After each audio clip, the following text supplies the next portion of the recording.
Providence, Rhode Island, founded in 1636, is one of the oldest cities in New England and one of the first cities in the country to industrialize. A deeply blue state, Vice President Kamala Harris won the Ocean State comfortably, including every county. Rhode Island hasn't supported a Republican candidate for president since 1984, when Ronald Reagan won in a landslide, taking 49 states.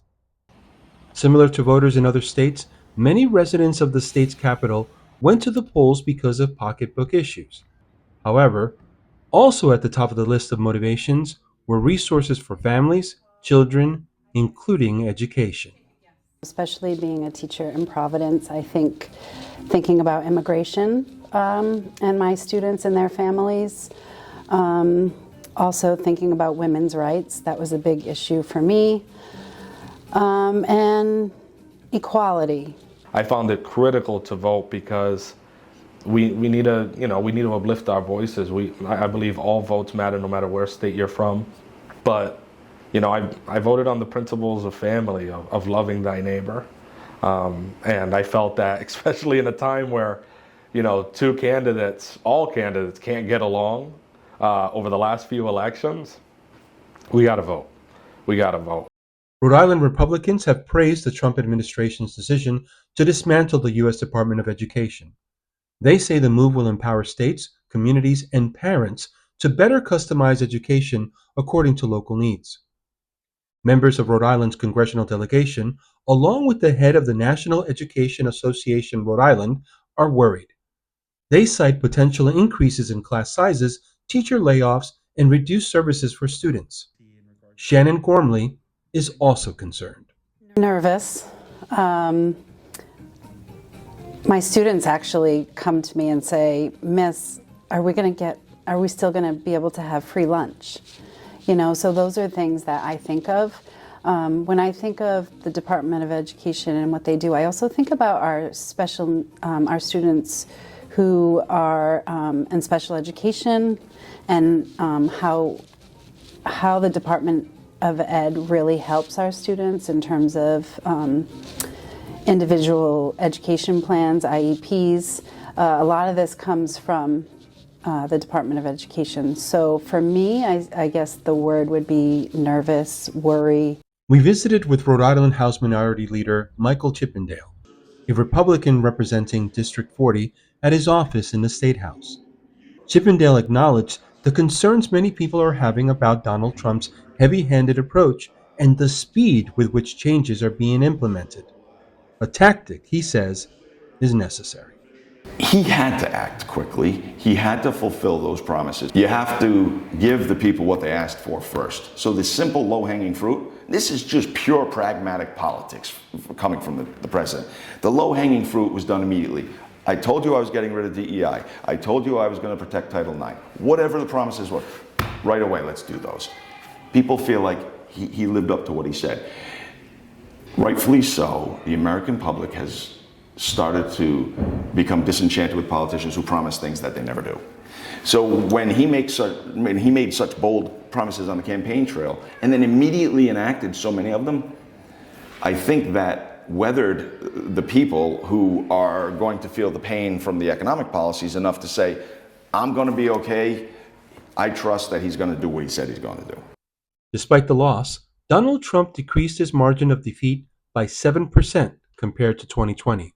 He improved his margin of support to varying degrees in all 39 cities and towns in Rhode Island, including Foster, Gloucester, and Coventry, State Representative Chippendale's district. He's not governing the way he did the first time around. He, I think, tried to go into the White House in 2016 and just operate like a businessman.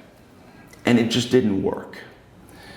Now he's operating like a businessman who's been through political hell and dragged over the coals by his opponents to the point where they wanted to put him in jail and frankly tried very hard to put him in jail and tried to bankrupt him through lawsuits.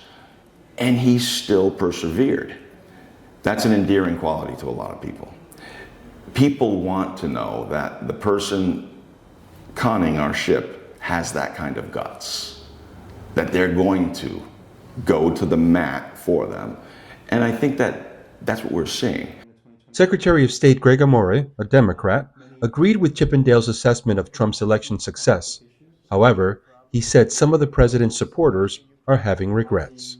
When there is economic disruption, when there is a feeling that your economic situation is insecure at best, when you're worried about the next paycheck, you have a tendency to vote for someone who's challenging the status quo. And we saw that play out in this election. And I've spoken to many people who were concerned about, especially in this greater Providence area, the cost of rent, the cost of food, their challenges around healthcare, which is an economic issue as well. The difference in this election was what was being proposed outside of the economic issues. And I think that led a lot of voters to vote for an imperfect candidate or an imperfect situation. But I also think that we're now seeing some of what was promised play out. And there's no doubt, and I've seen this in daily tracking polls as well, that there's some buyer's remorse here because the focus has not been on economic issues. Although there's a tariff debate going on, it has not been on kitchen table economic issues. Amore and Chippendale agree that regardless of the outcome of the 2024 presidential election and how Rhode Islanders voted, there's still room for improvement when it comes to people participating in the electoral process. And that begins with investing time with students. They bring me into their AP history classes, their AP civics classes, and I throw myself at their mercy. I am there as a tool for them to learn.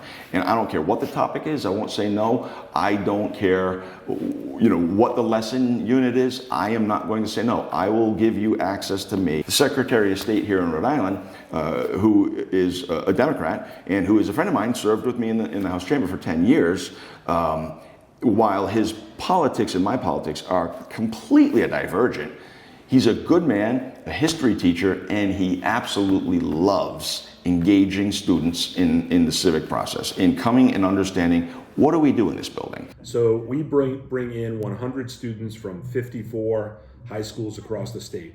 Between 48 and 54 have been involved since the start of the program. And that doesn't sound like a lot, but that's 78% of all the high schools in Rhode Island.